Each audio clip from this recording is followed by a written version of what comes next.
여러분 안녕하십니까. 정치현안 직설입니다. 생방송으로 보내드리고 있는 정치현안 직설. 어제 민주당 이재명 대표가 연동형 비례대표로 이번 총선을 치르겠다고 발표했습니다. 범야권 진영이 200석을 획득할 수 있는 기반을 닦았다는 평가를 하고 있는데요. 아직까지는 당내에서 병립형으로 돌아가야 한다라고 주장하는 사람은 없습니다. 그만큼 이재명 당대표의 리더십이 확보된 것일까요? 아니면 이것이 갖고 있는 정치적 의미가 야권 진영을 더욱더 넓히고 총선에서 실제 200석을 달성할 수 있다는 기대감이 있기 때문인가요? 궁금해하는 분들이 많습니다. 그래서 민주당의 가장 정통하고 또 한국 정치판의 상황을 매일 읽어내려가는 서용주 민주당 상근 두 부대변인 모시고 정치 현황 전반에 대해서 얘기 들어보겠습니다. 어서 오십시오. 네, 반갑습니다.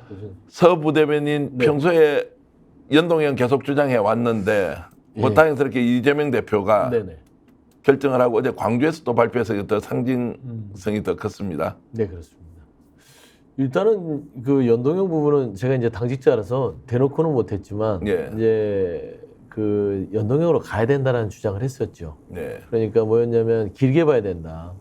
그러니까 국민과의 신뢰, 결국에는 약속을 지키는 것이 정치의 명분이고 지금 당장은 병립형을 가는 것들이 뭐 국민의힘과의 어떤 의석수 배분에 있어서 지는 것 같지만 그 국민들하고 오랫동안 많은 약속을 해왔는데 그걸 가지고 깨버리면 어떻게 정치를 하겠습니까? 그래서 특히나 민주당은 그런 오랜 호흡을 가지고 지금까지 왔기 때문에 민주당다운 결정을 했다. 저는 그런 생각을 하고 있습니다. 당내에서 이제 병립형 주장을 하는 분들이 소수가 있었지만 그렇습니다. 지금 현재는 이제 이런 얘기가 안 나오는 것은 뭐 이재명 당대표에게 위임한 결정 사항이니까 네. 다 받아들인다 이런 분위기로 봐야 되겠죠. 이 전반적으로 이 병립형 얘기가 나왔을 때도요, 당내 절반 이상, 한 80명 이상의 의원들은요, 연동형 부분들을 얘기했었습니다. 네. 그러니까 연동형으로 가는 것들이 결국에는 국민과 약속을 지키는 것이고, 그게 결국엔 민주당다운 거 아니냐라는 거였기 때문에 저희가 한 163, 4석이었을 때 80명이면 절반이거든요. 그러니까 절반 정도의 수준의 의원들이 그런 주장을 했기 때문에 저는 이재명 당대표께서 전체적으로 어떤 집단지성에 대해서 수긍을 하고 가신 거다. 지금 저희들이 실시간으로 이제 보내드리고 있는데요. 많은 분들이 댓글로 글을 올려주고 계십니다. 코알라님께서는 민주당 최소 201석 가야 나라가 살아난다. 이렇게 이제 하시면서 아무래도 이제 연동형으로 가면서 민주당도 민주당이지만 이제 민주당과 결을 같이 하고 있는 범민주 진보 세력 쪽에서 환영하는 분위기고요. 이제 결국 이렇게 가면 네. 세부적으로는 좀 문제가 생길 수 있지만 뭐 누가 몇 번째 이제 비례대표 순번을 받느냐 이런 부분은 있지만 크게 보면 이제 200석이라는 것이 불가능한 의석이 아니다라고 이제 갈 수 있다고 보시는 거죠. 그렇습니다. 그러니까 이제 지금 현재 이 삼지대가 출범을 하면서 보면은 양극단 정치에 대해서 아주 무당치가 많이 생겼잖아요. 네. 이제 그분들을 담을 수 있는 그릇이 생겼다라고 볼 수 있어요. 특히나 보면은 지금 민주 진보 선거 대연합이라고 하죠. 이 측에서 어떤 큰 텐트를 지금 치게 되면 현재 우리 민주당이 오지 못하는 분들도 이쪽에 와서 더 넓게 본인들의 의사결정을 할 수 있고요. 민주당이 253석 중에 나름대로 이제 선방을 해서 과반을 넘는다고 했을 때는 이 민주 진보 진영의 어떤 이 새로운 정당, 그러니까 뭐 우리가 말하면 준위성 정당이라 하잖아요. 이 부분에서 이 부분이 담아낼 그릇들을 고려했을 때 충분히 한 200석 가까이 근사치로 갈 수 있겠다라는 희망은 있죠. 네. 자, 이재명 대표가 어제 이제 기자회견을 하면서 이런 얘기를 했습니다. 비례대표 방식은 준연동제로 가서 범민주 진보연합으로 가는 것이 좋은데 전제 요건이 하나 있다. 지역구에서도 어느 정도 논의가 돼야 한다. 이제 이것은 결국 국민의힘과 양당 구조 또는 양자 대결 구도를 염두에 둔 것으로 봐서는 네. 비례대표 쪽은 민주당이 양보를 좀 하지만 지역구에서는 민주당 후보를 중심으로 이번 총선을 치르자라는 이런 이제 계산이 있는 것 같고요. 네. 그걸 이제 공개적으로 발언을 하더라고요. 네, 그렇죠. 다만 이제 그 내용에 대해서는 우리가 일방적으로 할 수 없고 크게 각기 다른 정치 세력이 모여서 이 부분을 본격적으로 논의를 해야 한다. 네. 이런 이제 원론적인 대답을 했는데 지역구와 비례대표를 일종의 이제 좀 혼용을 해서 이렇게 하자는 그 전략에 대해서는 어떻게 보십니까?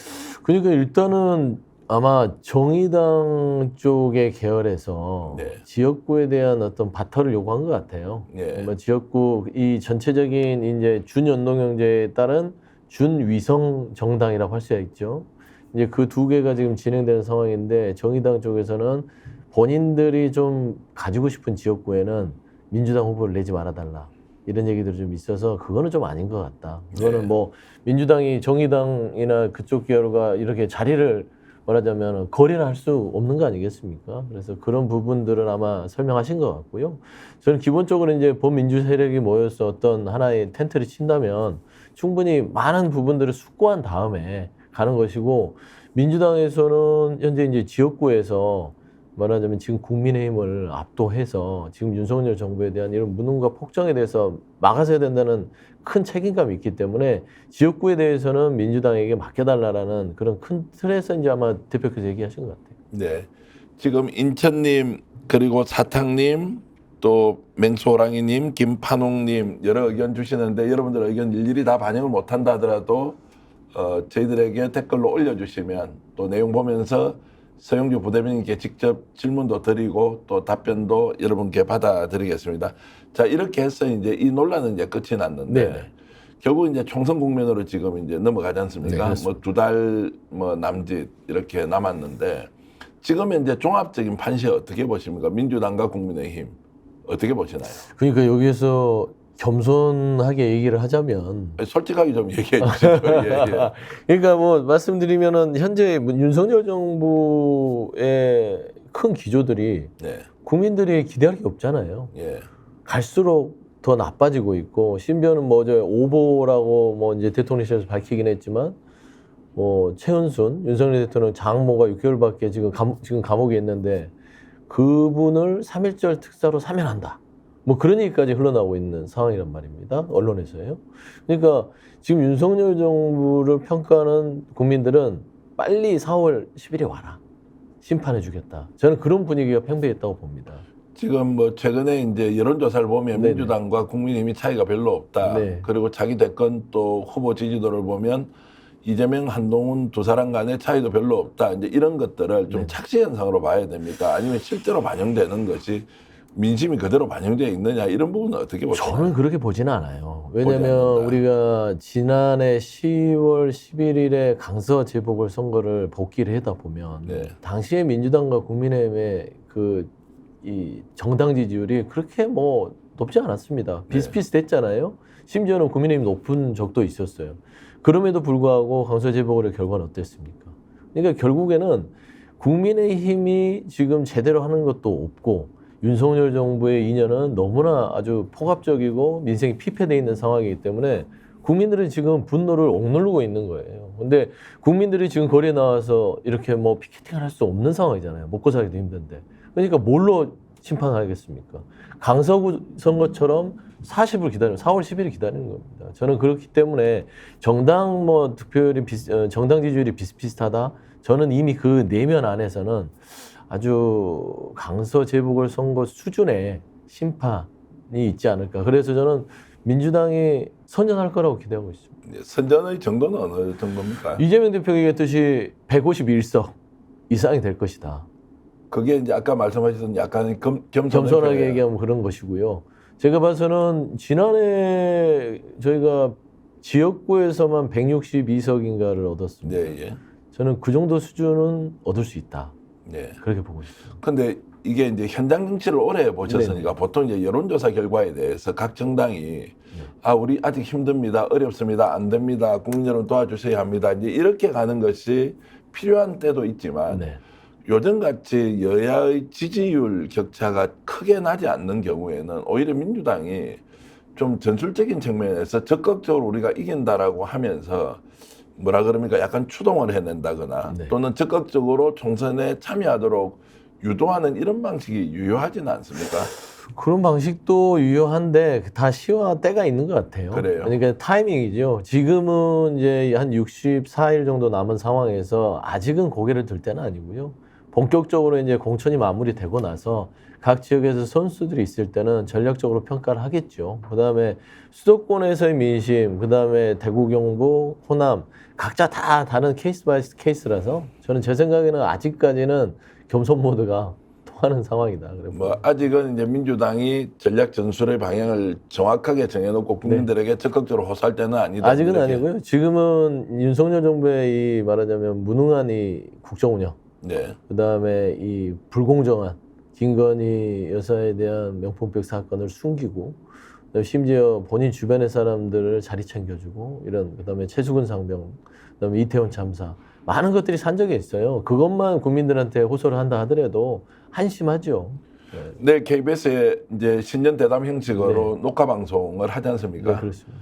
자, 윤석열 대통령 사과하겠습니까? 아니면 해명을 하겠습니까? 아니면 그냥 몰카 공작이다라고 선언을 하겠습니까? 어떻게 전망하십니까?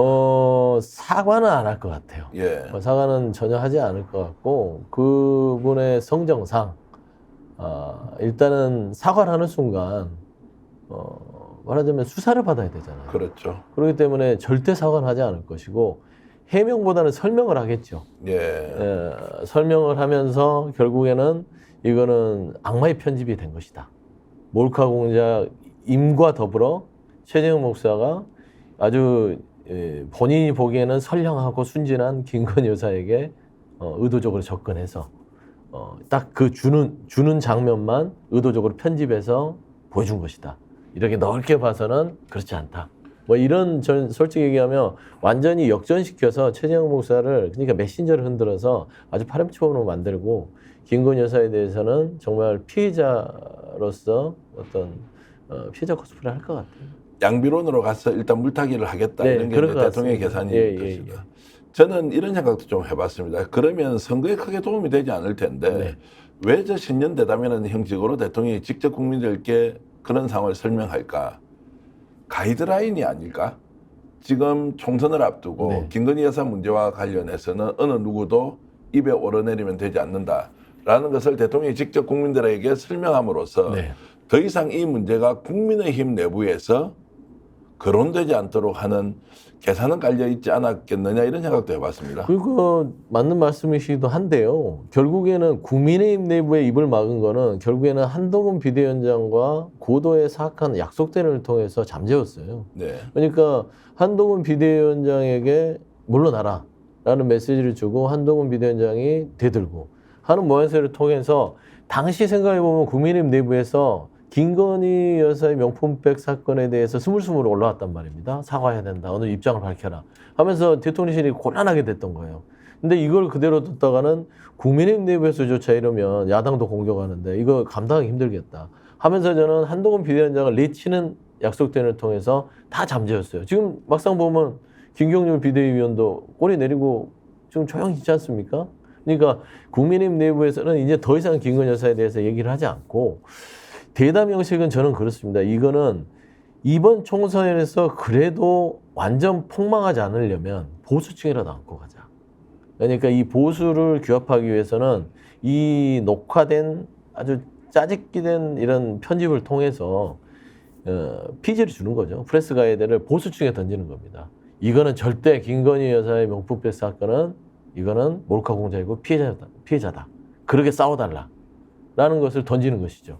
네, 그러면 이제 지금 서부 대변인 말씀은 윤석열 대통령과 한동훈 비대위원장의 관계가 네. 근본적으로 끝이 났다거나 이렇게는 보지 않으시고, 그럼요. 어느 정도 국민들 앞에서 약속대련 그럼요. 숨은 이제 의도가 담겨 있다 이렇게 이제 보시는 근데 거고. 이제 이게 패턴이잖아요. 이제 보통 사람들의 행동 양식과 패턴을 보는데, 우리가 보통 우스갯소리로 사람 바뀌는 거 아니다라고 하는데, 한동훈과 윤석열이 한 몸일 수밖에 없는 건 살아온 인생 궤적 자체가, 윤석열 대통령은 한동훈 없이는 뭔가를 못 해왔던 그런 느낌이 있고요.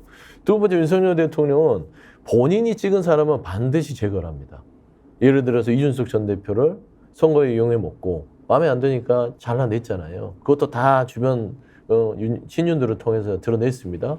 그다음에 유승민 전 의원도 마음에 안 드니까 경기도지사 선거를 출마했는데 김은혜를 보내서 드러냈죠. 그다음에 김기현 대표 보십시오. 그 사람을 만들기 위해서는 수단과 방법을 가리지 않고 말도 안 되는 당무 개입을 통해서 다 드러내고 기능을 세웁니다. 이런 방식으로 운영을 해요. 근데 한동훈 비대위원장한테 물러나라는 메시지를 던졌는데 그 화재 현장 가서 어깨 툭 치고 밥 한 번 그 다음에 먹이고 나서 지금 아무 조치도 하지 않습니까? 그렇기 때문에 이거는 이미 한 몸으로서 고도의 어떤 약속 대련으로 지금 진행되고 있다고 평가하는 것이죠. 어쨌든 이제 그런 의견으로 이해를 하겠습니다. 자, 그러면 이제 특검 문제하고 김건희 명품백 문제가 국민의힘 안에서는 이제 거론되지 않을 가능성이 높다. 그렇다고 해서 이게 총선의 영향력이 다 사라졌느냐, 아니면 살아있느냐, 살아있다면 어느 정도 이 문제가 총선의 핵심 이슈가 되겠느냐, 이런 것을 이제 정치 전문가로서 좀 질문을 드리고 의견을 듣고 싶은데요. 네네. 어떻습니까? 일단 특검은 이거는 아직 살아있죠. 재의결을 아직 안 하고 있고요. 민주당에서 지금 시점을 보는 것이고 둘 다 살아있는 것입니다. 근데 특히나 이게 아주 단순한 것 중에 하나가 김건희의 명품백 이 부분입니다. 이건 국민들이 그냥 직관적으로 받아들이거든요. 특검 부분들은 또 막 공부를 해야 돼요. 뭐 주가 조작이 어떻고 어떻게 뭐 가입을 했고 계좌가 몇 개가 되고 설명을 해야 되지만 김건희 명품백 부분은 직관적으로 영상이 있어요. 봤잖아요.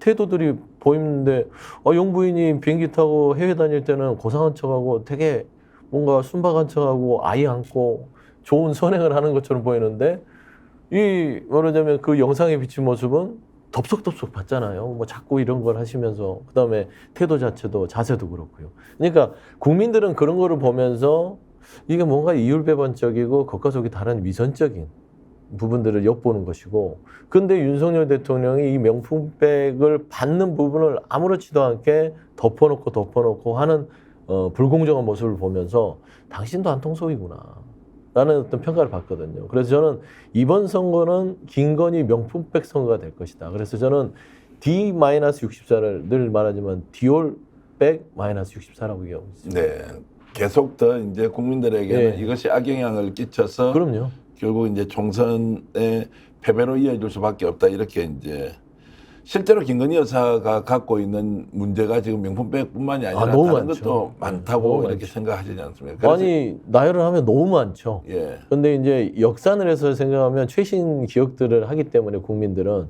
자 명품백 받았는데 죄의식도 없고 아무렇지도 않고 사과도 하지 않고 숨어서 지내면서 남편인 대통령을 통해서 뭔가 이상한 권력을 통해서 이상한 짓을 벌이고 있다라는 느낌을 질 수 없고요.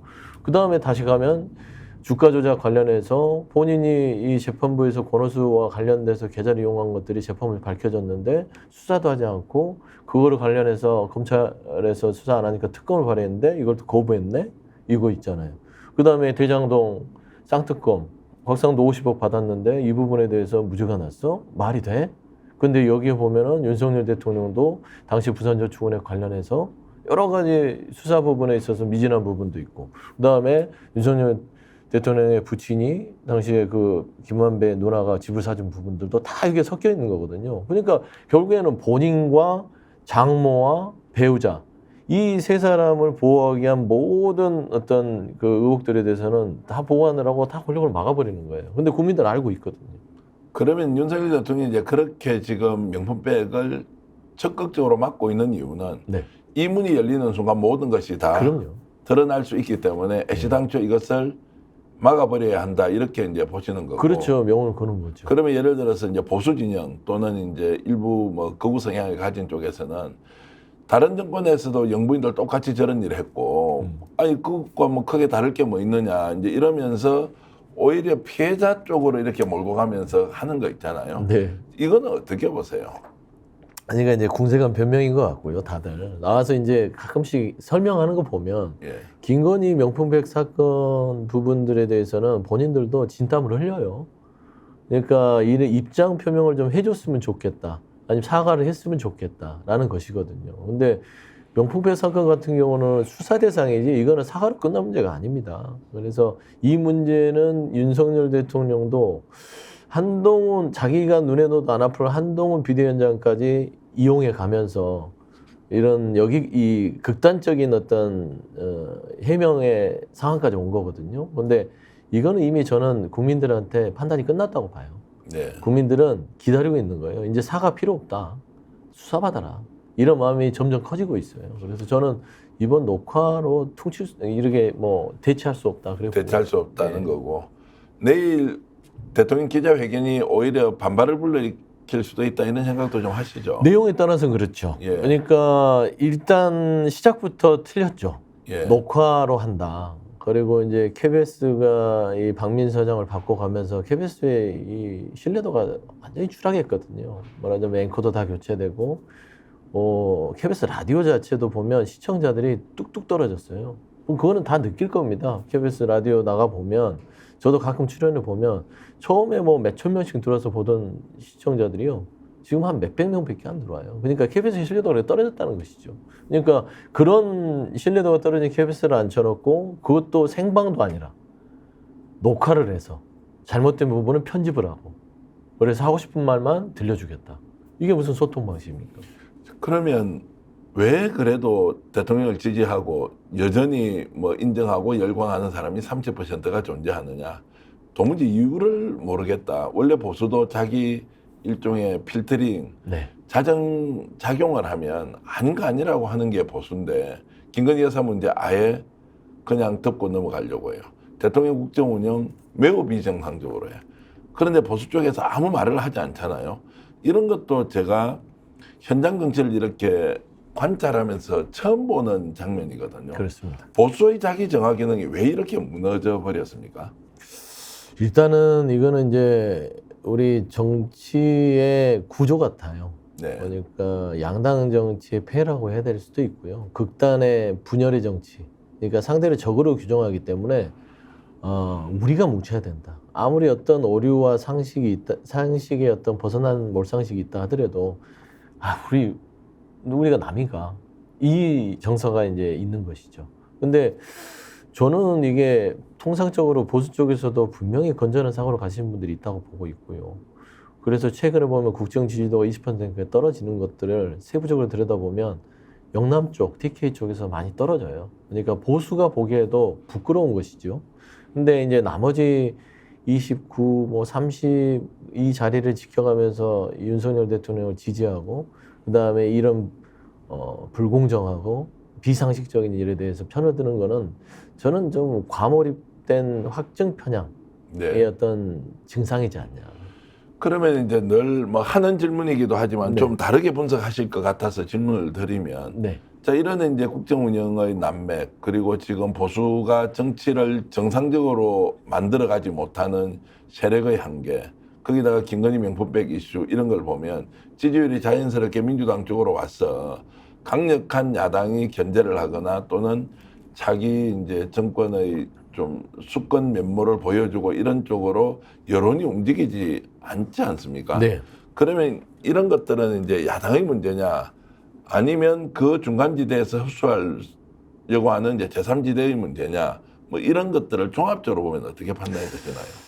야당의 전적인 문제는 아닐 수도 있고 또 일부분은 맞을 수도 있다고 봅니다. 그러니까 대한정당으로서 지금 국민의힘과 윤석열 정부가 정말 형편없이 국정을 운영하고 그다음 집권여당 역할을 못하고 있음에도 불구하고 그럼 왜 국민들은 민주당을 보고 여기가 우리가 지지하고 우리가 기대를 거야 될 희망이야 라고 왜 얘기하지 않을까라는 질문들을 늘 하죠.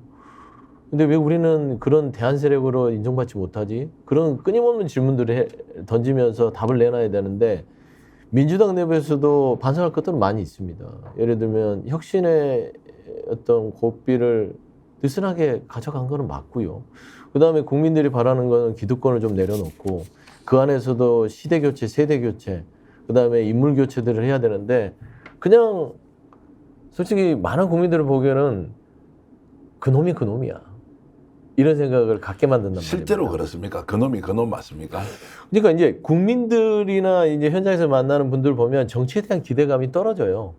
그러니까 이제 이거를 이제 보수나 윤석열 정권은 이용해 먹죠. 특히 한동훈 비대위원장이 많이 이용해 먹죠. 정치 혐오를.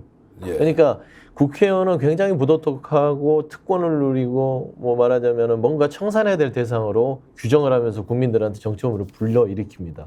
그러면 이제 정치권에서는 이 정치 혐오를 불식시킨 신뢰를 줘야 되는데 민주당만 먼저 돌이켜봤을 때 과연 그런 역할을 하고 있느냐? 부족하죠. 정치 혐오에 대해서 우리도 국민의힘이 그러게 나섰을 때 똑같이 대처하거든요. 그러게 됐을 때는 국민들 보기에는 둘이 똑같네. 이런 거예요. 그러니까 민주당은 뭔가 좀 다르게 대응해야 되고 뭔가 좀 국민들의 생각하는 바를 읽어가면서 호흡하면서 가야 되는데 그냥 정치의 정치로 정쟁만 남아요. 그래서 제가 늘 대안으로 얘기하는 거는 이제 정치는 기업 마인드를 가져야 된다라고 생각을 합니다. 서비스입니다. 그러니까 기업이 기업하고만 싸우는 게 아니라 기업은 소비자인 국민에게 끊임없는 생산품을 뭘 줄 것인가 고민해야 되는데 지금 한국 정치의 어떤 지금 현 상황은 그냥 이 여의도 안에서 싸우는 것만 보여주는 거지. 그러니까 국민들이 보기에는 그놈이 그놈이다 하는 거지. 지금 여의도 생활이 지금 뭐 보좌관부터 하면 이제 몇 년 정도 돼요? 지금 한 15년 됐죠. 15년 동안. 예, 예. 평균적으로 보면 보수정당, 국민의힘 쪽의 의원들하고 그다음에 뭐 진보민주 진영이라고 하는 민주당 쪽의 의원들의 성향으로 보면 그놈이 그놈이다라고 하는 아까 그 국민 일반의 정서 또는 이제 좀 양비론적인 비판이 있지 않습니까? 네. 실제로 봐도 양쪽 다 비슷합니까? 성향은 좀 다르긴 한데요. 첫 번째는 국민의힘 쪽 의원들을 보면 개개인의 의원들을 보면 다 나쁘진 않아요. 예. 그러니까 본인의 지역구에서의 어떤 지지를 얻고 그 지역민들한테 잘하려고 의정활동을 하지요. 뭐 놀거나 뭐 게으르거나 나태한 분들은 아주 극히 일부고 대부분 다 열심히 하시는데 성향 자체가 이제 민주당 의원들이 예전에는 굉장히 이념적으로나 정치적으로나 가치적으로 좀 가치 중심적인 부분들이 있었다면 요즘에는 많이 조금 그런 부분들이 좀 바뀌었죠. 어떻게 바뀌었냐면 좀 그냥 하나의 직업인으로 바뀌었어요. 네. 그러다 보니까 국회의원이 직업인 국회의원, 민주당 국회의원이 직업인 의원, 국민의힘 국회의원이 직업인 의원, 직업인으로서의 국회의원이 점점 되다 보니 당연히 국민들 보기에는 국회의원 직업이 그 직업 아닙니까?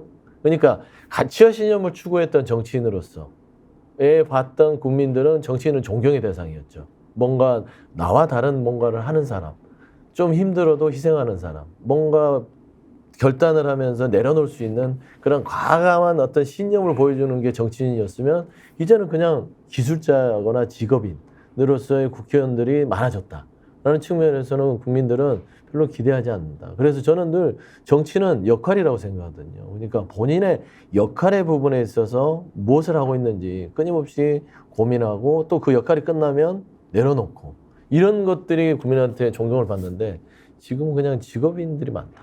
직업인들이 많다 이런 말씀으로 지금 현재 이제 정치인들이 국민들에게 어떻게 비춰지고 있는지를 좀 판단해 주시면 좋겠고요.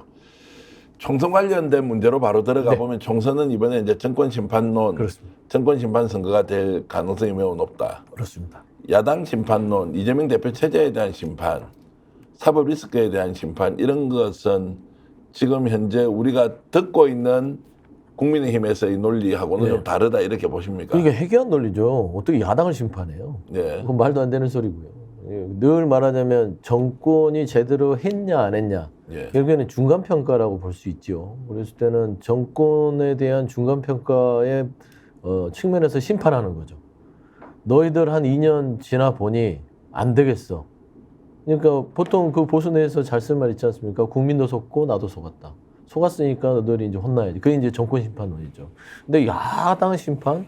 야당을 왜 심판해요? 이미 대선에서 심판받지 않았습니까? 정권을 내줬으면 그걸로 심판을 받은 것이고 또 차후에 어떤 총선과 다음 대선을 이제 준비하면서 국민들한테 신뢰를 얻기 위해서 끊임없이 지금 현 정권을 견제하고 제대로 또 역할을 하는 그런 과정이기 때문에 저는 정권 심판론이냐 정권 안정론이냐는 들어봤어도 정권 심판이냐 야당 심판이냐 저는 좀 생소한 용어 같고요. 그러면 586 운동권 청산이 이번 이제 22대 국회에서 네. 가장 우리가 중요하게 다루어야 할 국민의힘의 목표다. 네.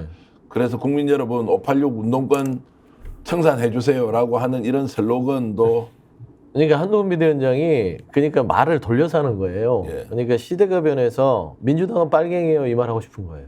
예. 민주당은 정북 좌파고 그다음에 반국가 세력이다 이 말을 하고 싶은데 586 청산해야 된다. 586 청산의 대상은 민주당이다. 네. 저는 그걸 돌려서 얘기했다고 생각해요. 그러면 대통령이 평소에 얘기하는 공산 전체주의 그렇죠. 세력 심판하는 것과 크게 다를 않다. 바 예. 없는 건데 그거를 586이라는 어떤 세대를 지칭해서 저는 그 청산론을 던졌다고 하는데 좀 생뚱맞지 않습니까? 586 청산을 우리 당내에서 할 거예요. 왜 본인들이 합니까? 예. 근데 예를 들어서 정치 혁신과 내부 혁신, 시대 교체, 세대 교체를 통해서 당내에서 우리가 자정을 가지고 해야 될 일을 왜 본인들이 하죠?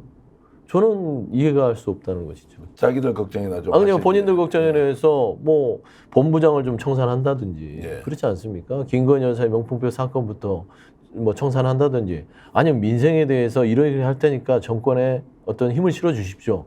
이런 좀 뭔가 비전을 제시하면서 가는 거야. 뭐 하겠다. 아니면 좀 퍼주기 포퓰리즘을 하시든지 그렇지 않습니까? 자, 그 본부장이라는 말은 이제 본인과 부인과 이제 장모죠. 장모를 예. 이제 줄여서 이제 쓰는 말인데. 그렇죠. 자, 그러면은 선거 전략 전문가로서 586 운동권 정치 청산하자. 이게 지금 총선에서 먹힐 수 있는 건 맞습니까? 먹히지는 않는데요. 제가 이번 총선의 구도를 봤을 때는 국민의힘의 전략은 우리 집토끼라도 지키자입니다. 그러니까 본인의 보수층만 지키면 그나마 선방한다고 생각하는 것 같아요. 그런데 이제 게임이라는 것이 네. 다수 득표자가 국회의원 당선되는 것 같으면 네. 지지율을 30% 해가지고는 이길 수 있는 지역이 거의 없지 않습니까? 그렇습니다. 그러면은 백석이 안 될 수도 있다 이렇게 보십니까? 집토끼를 지켜서 의석수가 나와야 되는데 지킬 수 있느냐는 문제가 바로 나올 수 있어요. 그렇습니다. 그래서 지금 한동훈 비대위원장을 이제 조기 등판한 거는 윤석열 대통령 얼굴로 이번 총선 치렀으면요. 솔직히 80석, 네. 70석, 80석도 어렵지 않을까. 저는 그렇게 봐요. 본인들도 그렇게 판단했을 거라고 보고. 그렇기 때문에 조금 더 좀 뭐 그나마 비호감이 덜한 한동훈 비대위원장을 조기 등판시켜서 윤석열 대통령을 숨긴 거잖아요. 그리고 한동훈 비대위원장을 앞 전면에 내세우고 한동훈으로 이번 총선을 치르겠다는 것인데 결국에는 한동훈 비대위원장 머릿속은 100석만 넘자 같아요. 네. 예, 100석 미만으로 가면 본인도 비대위원장으로서 역할이 안 되는 것이고 그래도 100석은 지켜야 개헌 저지까지는 본인들도 할 수 있겠다고 생각하는 거 아니겠습니까? 그래서 저는 최대한 지금 선거 전략을 짜는 부분들은 대구 경북이나 이쪽 영남권은 반드시 이런 뭐 반국가 세력, 뭐 586 청산 이런 거를 통해서 민주당은 척결의 대상이고 뭐 말하자면 공산 세력이라는 어떤 느낌을 주면서 영남은 자리를 지키고 특히 이제 부산 불경이겠죠. 수도권에서는 지금 뭐 메가시티도 던지고 여러 가지 지금 뭐 좀 선심성 공약들을 하지 않습니까? 뭐 철도 지하 부분도 얘기하고 그렇게 하면서 수도권 내에서도 어떤 본인들의 보수 단단한 콘크리트 지지층 물러나지 않도록 저는 그 지키는 선거를 지금 하고 있는 것 같아요. 제가 요즘 좀 의아해한 것이 지금 국민의힘이 뭐 특별하게 지지율이 올라가는 것도 아닌데 제3정당 얘기 질문 좀 드리려고 합니다. 이준석 신당이나 이런 쪽으로 왜 옮겨가고 있지 않느냐? 어떻습니까? 옮겨가고 있는데 제 눈에 보이지 않는 겁니까? 실제로 이준석 개혁신당이 뭔가 좀 국민들에게 확실하게 이렇게 소구력 당기는 힘이 좀 약한 것이냐? 요 삼지대 지금 움직임, 특히 보수 진영 쪽의 삼지대 움직임은 어떻게 보십니까? 그러니까 삼지대 움직임이 좀 동력이 떨어졌죠. 예. 그러니까 어떤 동력이라는 것은 이준석 혼자 발광을 할 수 있는 건 아니잖아요. 물론 똑똑한 젊은 정치인이라고 평가받고 있지만 그러니까 이준석이 빛났을 때는 주목을 받았을 때는 한동훈이라는 대척점이 있었고요. 그다음에 이준석의 대척점이 이낙연 전 대표가 있었어요. 근데 지금 이 삼지대의 개혁신당이 집을 지어놓고 나서 이낙연도 사라지고 한동훈도 사라졌어요. 이준석을 안 보잖아요. 그러니까 결국에는 삼지대는 이준석의 플레이어를 통해서 계속 뭔가를 생산해가면서 주목도를 높여야 사람들이 들여다보고 그걸 들여다봐야 개혁신당이 어떤 가치를 가지고 있지? 왜 생겼지? 뭘 하려고 그러지? 볼 거 아닙니까? 근데 그런 동력이 떨어졌기 때문에 초창기보다는 많이 좀 지지율이 하락 추세가 있는 것 같고 보수층에서는 한동훈 효과가 있는 것 같아요. 그래요? 예, 그러니까 한동훈이 이준석을 대체할 수 있는 인물로서 지금 말하자면은 관전을 하고 있다. 보수층에 움직여야 될 사람들은요. 그래서 한동훈이 아직까지는 그러니까 윤석열의 국민의힘은 이준석과 대처점에 했을 때는 윤석열을 간판으로 했을 때는 이준석한테 옮기려고 했던 사람이 많죠. 네. 근데 한동훈으로 비대위원장을 세워놓으니 옮기려고 했던 사람이 좀 지켜봐 보자. 저는 아직은 스테이라고 봅니다. 근데 정당 지지율까지는 아직 이어지지 않는 것. 네. 한동훈 비대위원장에 대한 뭐 대권에 대한 호감도는 높아지는 게 네. 통계적으로 나오는 것 같은데. 그렇습니다. 그러면 한동훈이 몸담고 있는데 국민의힘이지 않습니까? 네. 국민의힘 지지율로는 이렇게 이제 높아지지 않는 것은 조금 전에 말씀하셨던 걸 좀 보태면 네. 결국 개혁신당 쪽으로도 가지 않지만 국힘 쪽으로도 확실하게 지지를 해줄 수는 없다. 이렇게 해서 좀 유보적인 네. 보수 성향의 유권자들이 많다 이렇게 볼 수 있습니까? 그렇죠. 지금 유보적인 보수 성향들이 저는 지금 현재 윤석열 정부를 부끄러워하는 사람들이 대부분 유보적 보수 정당이라고 볼 수 있을 것 예, 같고요. 예. 또 일부는 양극단 정치에 조금 피로감을 느낀 뭐라면 중도 보수층이 있을 것이고요. 뭐 물론 이제 뭐 저희 쪽에도 이제 진보 뭐 중도 진보 쪽도 있겠지만 저는 개혁신당이 마지막 마무리가 된다면은 그리 옮겨갈 것 같지만 이미 저희가 이제 연동형제를 하면서 준연동형제, 준위성정당 이거를 이제 발차를 한 셈이잖아요. 저는 틀림없이 이 개혁신당 쪽에서도 좀 누수가 있다고 봐요.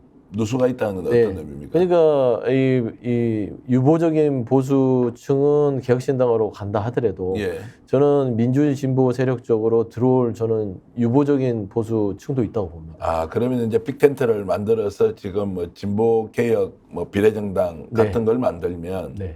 오히려 이제 이준석 쪽으로 갈 수 있는 사람들이 민주당 쪽으로 흡수될 올 수 있다고 봅니다. 왜냐하면 예. 지금 개혁신당이 명확하지가 않아요. 예. 그러니까 처음에는 뭔가 반윤 연대식의 예. 반윤 그러니까 윤석열을 심판하자는 좀 이미지가 강했는데 이준석 대표와 양양자 이제 당 대표 공동 대표죠. 이 두 분이 만나서 뭔가 합쳤는데 이게 윤석열 정부의 각을 세우는지 민주당의 각을 세우는지 국민의힘의 각을 세우는지 아니면 실용정당을 하는 건지 뭐가 불분명해졌어요. 근데 말하자면 지금 저희가 얘기하는 민주진보 선거대연합 같은 경우는 명확하잖아요. 현 윤석열 정부를 심판하자. 그래서 우리가 힘을 모아서 정말 이 무능한 이 국정 운영을 다음 이 3년은 이어가게 할 수 없다. 이런 의지가 명확하기 때문에 저는 이 유보적인 보수층들도 윤석열 정부가 부끄럽고 심판하고 싶은 거예요. 그래서 저는 여기에서 이쪽으로 올 공산도 있다. 그 말씀은 굉장히 이제 중요한 의미를 담고 있는데 네. 지금 이제 범민주진보연합의 빅텐트가 실제로 이준석 쪽으로 갈 수 있는 보수 진영까지 아우르고 아우를 수 흡수를 해버리면 네. 이제 대선의 구도, 총선의 구도 자체가 반윤 전선하고 있는 민주당 그룹 그렇습니다. 그리고 오히려 보수 진영 내에서 한동훈 비대위원장과 이준석이 경쟁을 해야 되는 상황이 오니까 이준석 지금 전 대표는 오히려 입주가 좀 좁아졌죠. 그런 상황이면 네. 결국에는 지금 민주당이 총선 주도권을 사실상 구도에 의해서 다 가져가고 있다 이렇게 볼 수도 있는 것이란 말씀이죠. 저는 구도상으로는 민주당이 나름 좀 선점을 했다. 선점을 네, 했다. 봅니다. 이게 병리병에서 지지부진 이제 고민하던 부분에 있어서 속 시원하게 준연동형제로 물꼬를 텄잖아요. 예. 그러면서 전선을 명확하게 한 겁니다. 이번에 무능한 윤석열 정권을 심판하는 선거를 해야 합니다. 라는 선언과 마찬가지죠. 그런데 이준석 대표 같은 경우는 좀 사실상 표면상을 그러지 않습니까? 처음에는 되게 뭐 윤석열 정부에 대해서 비판적이고 각을 세우고 하다가 지금 뭘 하는지 모르겠어요. 그러니까 준연동형제가 되면서 의석수에 대한 수혜는 입었으나 개혁신당 자체가 그냥 비례대표 몇 석 바라는 그런 당인가? 이제 그 수준으로 쪼그라든 거죠. 지금 이제 댓글 올려주시는 분 중에서 JY님 같은 경우는 이렇게 이제 의견을 줬습니다. 뭐 그럴 바에야 차라리 이준석 민주당 도와라. 이제 이런 이야기도 뭐 약간의 이제 좀 상상일 수도 있지만 그렇죠. 실제로 이준석 개혁신당이 살기 위해서는 오히려 반윤 전선으로 명확하게 전선을 형성하고 정권 심판론 쪽으로 모여서 가야 되는 것이 보수 내의 균열에 대한 반사 이익을 보는 것보다 더 나을 수도 있다. 그렇습니다. 혹시 그런 상황이 올 수도 있을 것 같습니까? 민주당하고 이준석 같이 손잡자 이런 상황도 올 수 있나요? 저는 뭐 정치라는 건 늘 여지가 있는 것이니까. 네. 근데 있을 수 있다고도 봐요. 예. 왜냐하면 정치는 생물이고 뭐 연합은 아니더라도 연대 정도는 할 수 있지 않을까. 예. 그러니까 합치지는 않아도 그러면은 반윤, 그러니까 이 정권 심판에 대해서 뜻을 같이 한다. 예. 라는 차원에서는 이준석 대표는 손해볼 게 없어요. 네. 예를 들어서 한동훈 비대위원장과 윤석열 대통령이 한 몸이라고 했을 때는 결국에는 본인이 한동훈을 때리기 위해서는 윤석열 대통령을 좀 때려야 되거든요.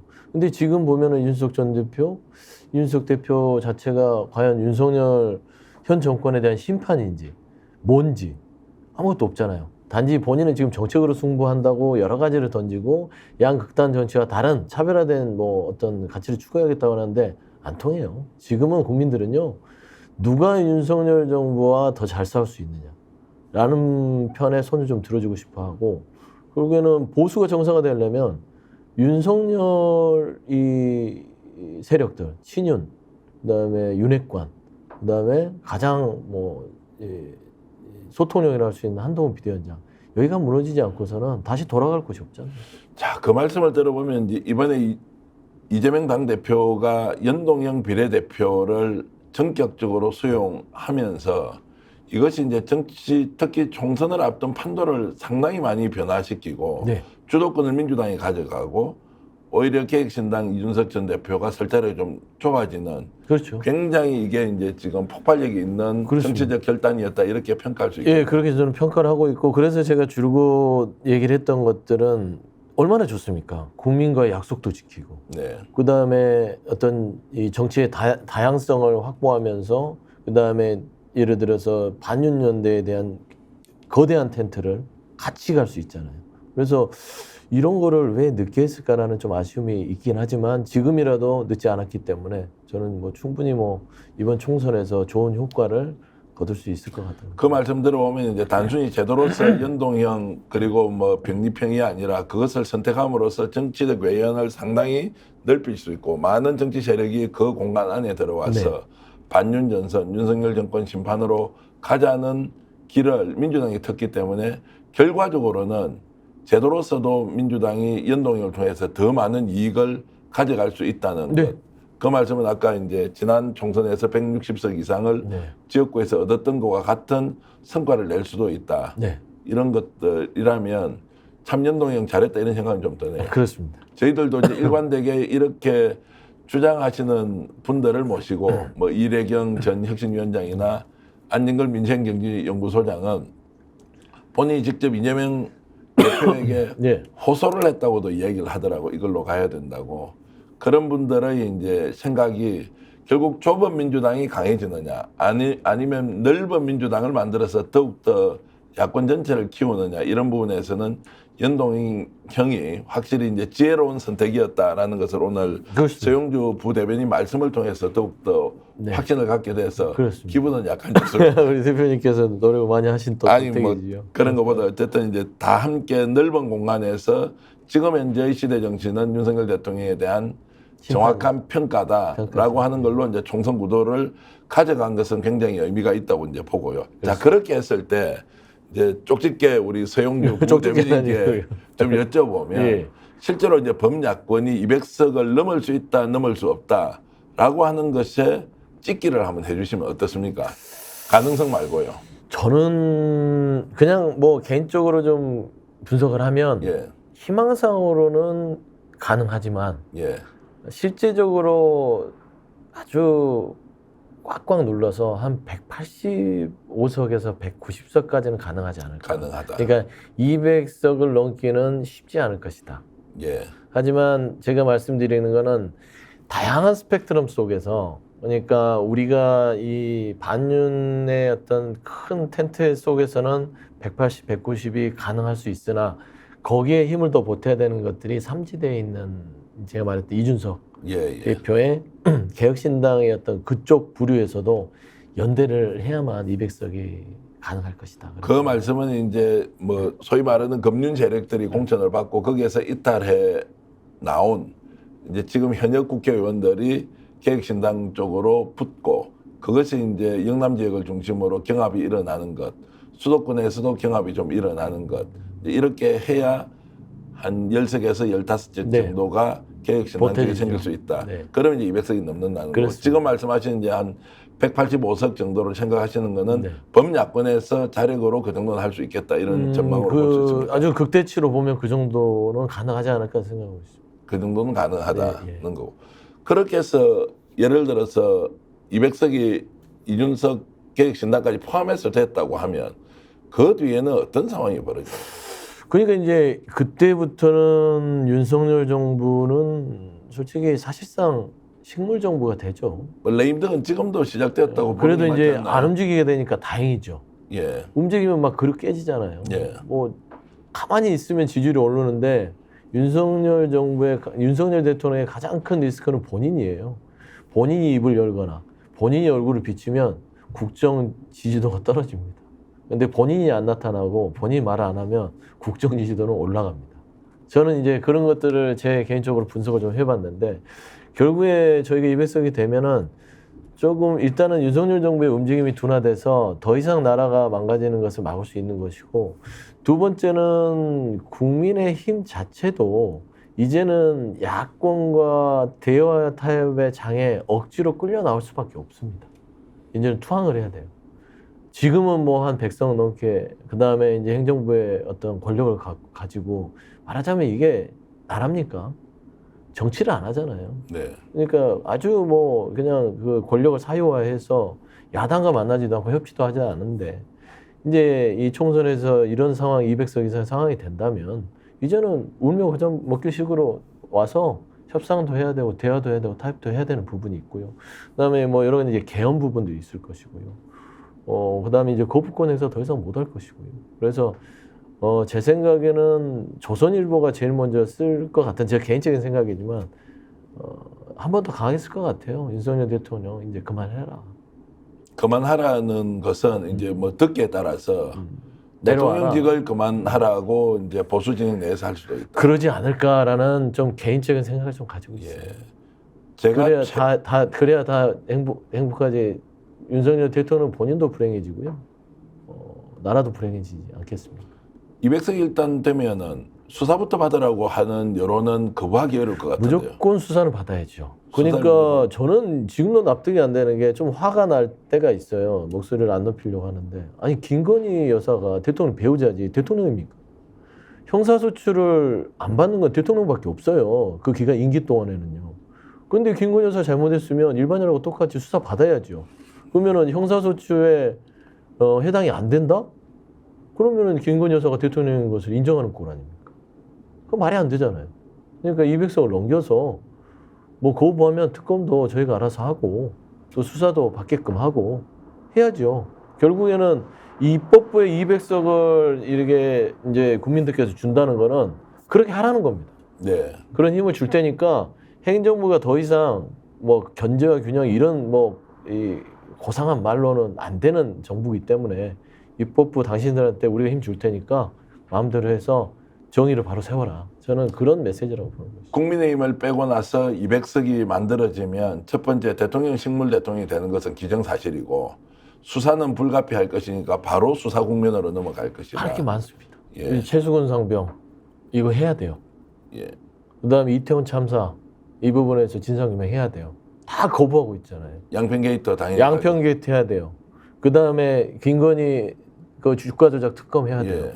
그다음에 대장동 50억 클럽 해야 돼요. 할 게 너무 많습니다. 예. 이거를 다 지금 그 국민이 준 권력자 최고의 대통령 자리를 가지고 다 맡고 있잖아요.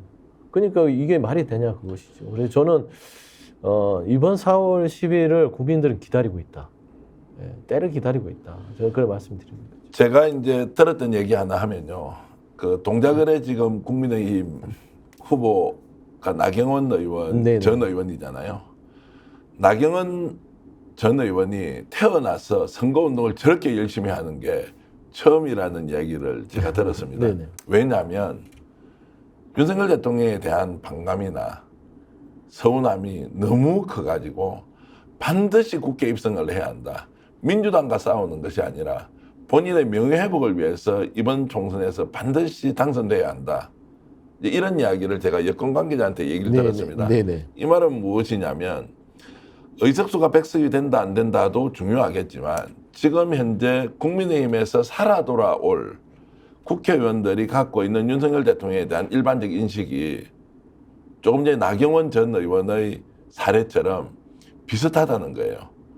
그러면은 총선에서 질 게 지금 뻔하지 않습니까? 그럼 윤석열 대통령 입지는 범야권 때문에 무너지는 것이 아니라 여권 내부에서도 상당히 공격을 많이 할 그렇죠. 것이다. 이런 이야기를 들어보니까 윤석열 대통령의 앞길은 캄캄한 거 말고는 없구나 이런 생각이 들더라고요. 아니 그 뿌린 대로 거두는 거 아니겠습니까? 예, 인과응보고 지금 보면은 나경원 전 의원 같은 경우는 치욕적이지요. 예, 그렇지 않겠습니까? 뭐 정치 경력으로 보나 본인의 어떤 여러 가지 살아온 또 경험으로 보나 검사 윤석열, 검찰총장 윤석열에서 정치를 모르는 사람이 대통령이 돼서 나경원 전 의원은 나름대로 그 보수에서는 오랫동안 정통성을 가지고 정치를 했던 분이잖아요. 그리고 유력한 여성 지도자로서 또 주목을 받았었고 보수층에서는. 근데 당시에 찍어내는 거 보십시오. 너무나 그 어처구니 없이 무슨 동네에 무슨 그런 말패가 지나가는 사람을 이렇게 목덜미를 잡듯이 그냥 끌어내리는 그런 치욕을 저는 참았다고 봐요. 때를 기다리고 있었다라고 보는 것이고 나경원 전 의원만 있겠습니까? 김기현 전 대표도 마찬가지고요. 네, 유승민 전 의원도 그 칼을 갈고 있을 것이고요. 이준석 대표도 마찬가지예요. 그러니까 윤석열 대통령이 늘 얘기하죠. 5년짜리 권력이 겁도 없이 본인 스스로 하고 있는 것이에요. 그러면 이제 3년 뒤에는 어떻게 할 겁니까? 그러니까 민주당이 본인의 적이 아니라 그 내부에서 본인이 뿌린 씨앗들이 본인에게 아주 거대한 칼로 다가서고 있다는 걸 본인도 직감할 것이다. 제가 그 말씀 들으면서 실제 총선은 의석을 몇 석을 각 정당이 가져가느냐도 뭐 중요하지만 윤석열 대통령의 미래를 생각하면 총선 이후에는 우리가 상상하지 못하는 수준의 상황이 벌어질 수 있다. 이 얘기를 제가 실제 여권 관계자한테 듣기도 하고 네. 뭐 야당에서는 지금 당장 총선을 해야 되기 때문에 어떻게 하면 이길 것이냐 이렇게 가지만 우리 국민들이 정말로 지금 현재 상상할 수 없는 일을 경험할지도 모른다. 그것이 대통령의 뭐 퇴진이든 아니면은 탄핵이든 아니면 수사 국면이든 걷잡을 수 없는 정책 상황이 반드시 오게 돼 있다는 것은 좀 불변의 사실이다 이런 말씀을 좀 드리고 싶고요. 자, 그래서 우리 서용주 네. 부대변인은 네. 이런 정치판에서 네. 출마 준비도 하고 계신데 네. 어떻게 정치를 좀 바꿔보고 싶은 거예요? 정치 제가 말씀드리는 건 이제 정치라는 게 예전에 과거에 머물러 있어는 안 되는 거죠. 사람도 똑같잖아요. 성장해야 되잖아요. 정치는 늘 이게 시대 정신과 부합돼서 같이 가야 되는 것이고. 그러니까 통상 저는 정치가 예전에는 뭐 민주화를 위해서 군부 독재와 싸우고 또 거기에 대한 뭐 정치 민주화 전에는 경제 민주화 여러 가지의 어떤 시대 상황이 있었어요. 근데 그럴 때는 정치가 어떤 신념과 가치를 통해서 뭔가를 이뤄내고 맞서서 투쟁해오고 성과해오고 해왔던 거가 있다면 이제는 정치는 국민에 대한 고도의 서비스라는 집단이 돼야 됩니다. 아까도 초반에 얘기를 했지만 끊임없이 국민들에게 뭔가를 내드릴 수 있는 작업들이 안에서 이루어져야 됩니다. 제일 저는 비교를 많이 하는 게 상품이죠. 기업이 신상품을 내놓지 않는 기업은요, 그건 기업의 존재 가치가 없는 것이잖아요. 뭐 예를 들면 핸드폰도 그렇지 않습니까? 예전에 애니콜이 유명해서 애니콜이 유명하다고 애니콜만 계속 삼성이 팔고 있었으면 지금 삼성이 있을까요? 없죠. 갤럭시를 내고 또 다른 제품을 내고 다른 제품을 내고 이거는 소비자가 그만큼 수요층이 높아졌고 소비자들이 요구하는 수요를 잘 파가는 거거든요. 근데 정치가 옛날 사람을 계속 내놔요. 그러면 국민인 유권자들이 만족할까요? 그렇지 않죠. 아, 이 정당은 이제 희망이 없구나 라고 했을 때는 정치는 끊임없이 국민들이 원하는 방향에 있어서의 수요에 대해서 굉장히 긴장을 하고 끊임없이 신상품을 또 만족할 만한 뭔가 효능감 높은 어떤 제품들을 뭘 드릴까 고민한 정치가 돼야 된다. 근데 예전에는 그냥 예전 얘기 소시적에 제가 훈장 좀 받았습니다. 이 얘기로 정치를 했거든요. 이제는 그렇게 정치가 해서는 인정받지 못한다. 저는 그렇게 생각하고 있습니다. 서용주 부대변인을 보면 저는 이런 생각이 좀 듭니다. 네. 색깔이 강하지 않는데요. 네. 근데 분명한 방향이 있어요. 네. 줄 선다는 이런 느낌 별로 없어요. 네, 줄을 잘 못 섭니다. 제가. 못 씁니까? 안 씁니까? 성격이 급해서 줄을 못 써요. 그런데 이제 평소에 하시는 말씀 보면 그 빛을 내기 위해서 빛이 되는 존재보다는 내가 땔감 같은 존재로 정치 활동을 한다 이런 말씀. 그리고 머리는 항상 옳고 그름을 따지지만 사실 그 머리보다는 가슴이 먼저 알고 가슴이 또 더 넓게 안다 이런 말씀을 소신처럼 네. 얘기하지 않습니까? 그렇습니다. 그런 거는 지금 뭐 여의도에 한 15년 계셨는데 네. 여전히 갖고 계시는 이제 일종의 철학 같은 것이죠. 네. 그러니까 이제 그 정치를 함에 있어서 삶도 그렇지만 혼자 할 수 있는 건 없어요. 네. 함께 해야만 또 이게 행복하고 가치가 있는 것이죠. 근데 특히는 정당 정치라는 것들은 혼자서 아 내가 잘났어, 내가 잘해, 내가 말을 잘해, 뛰어나, 내가 학벌이 좋아, 내가 스펙이 좋아 이걸로 존재할 수 없습니다. 팀플레이예요. 그래서 제가 말하는 건 땔감 같은 존재로서 자기의 역할을 늘 인식하고 있어야 됩니다. 그러니까 집단을 위해서 자기를 언제든지 던질 수 있는 우리가 늘 얘기한 선당오사의 뭐 얘기라고 하지만 그런 마음가짐을 가지고 정치에 들어와야만 정치의 전체적인 모집단이 발전할 것이다 라는 것이고 머리는 좀 차갑게 하고 가슴은 뜨겁게 하라는 뭐 그런 오래된 얘기들이 있지만 결국에는 너무 세매만 몰입하다 보면 공감 능력이 심장이 공감을 하잖아요. 머리로는 이해를 하고요. 저는 국민들과 이 이야기를 하고 국민들의 무엇을 요구한가를 느끼려고 할 때는 머리로는 이해만 할 뿐이에요. 이 심장이 다가서야 공감을 하는 것이거든요. 그래서 저는 이해하는 정치보다 공감하는 정치가 먼저 선행이 돼야만 정치의 기본과 정치의 발전이 이루어지지 않을까. 그래서 그런 소신을 얘기하고 있습니다. 제가 오늘 그 서용주 부대변인이 이렇게 얘기를 들으면서 아 사람이 부드럽게 말을 해도 충분히 울림을 줄 수 있구나. 저는 평론하면서 막 격하고 좀 이렇게 강하게 얘기를 하는 편인데 네. 그런 말씀을 들으면서 아 부드러운 것이 참 힘이 있구나 이런 생각이 좀 들었고요. 감사합니다.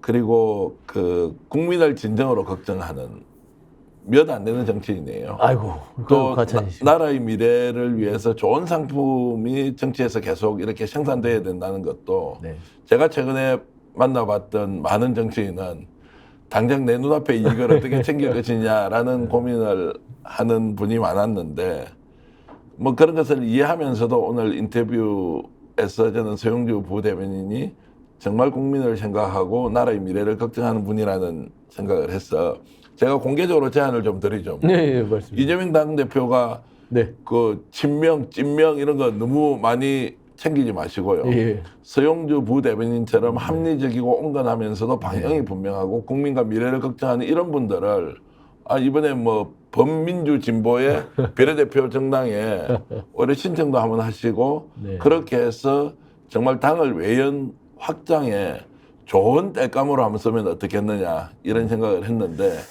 민주당 관계자들 보시면 꼭 한번 더 서용주 부대변인을 눈여겨봐 주시면 고맙겠습니다. 감사합니다. 뭐 하여튼 뭐 역할이 주어진다면 하는 것이죠. 그러니까 제가 늘 말씀드리는 건 정치는 자리가 아니라 역할이다. 예, 예, 근데 역할은 억지로 만드는 게 아니잖아요. 예. 물건 강제로 파는 거 아닙니다. 그래서 이제 그런 쪽으로 뜻을 채웠으면 적극적으로 행동하고 그렇게 하겠습니다. 그런 것이 정치판이든 국민들에게 평가를 받는 그런 정치인이 되기를 진심으로 바라겠습니다. 감사합니다. 오늘 정치연한 직설 서용주 부대변인하고 진행하면서 이런 생각이 좀 들었습니다. 제가 어느 시점까지 윤석열 대통령이 하고 있는 정치를 보면서 똑같은 사안을 다르게 해석하고 있기 때문에 혹시 우리가 오해를 하고 있는 것은 아니냐라는 생각을 했는데요. 최근에 그 생각이 좀 바뀌었습니다. 거짓말을 하고 있구나. 진실을 숨기고 있구나. 이것이 드러나면 큰일이 난다는 것을 본능적으로 알고 어떻게든 막아보려고 하는 것이 아닌가라는 생각을 했습니다. 시청자 여러분은 지금 현재 윤석열 대통령의 국정 운영과 주요 현안에 대한 대응 방식 어떻게 해석하십니까? 저와 생각이 비슷합니까? 아니면 다릅니까? 중요한 것은 진실일 텐데요. 우리 국민은 진실한 사람에게 기회를 주고 진실한 사람에게 손을 잡고 진실한 사람과 나라를 만들어 간다는 사실 잊지 않는 그런 시간이 되길 바라면서 오늘 서용주 부대변인과 진행했던 정치연한 직설 모두 마치겠습니다. 시청해주신 여러분 고맙습니다.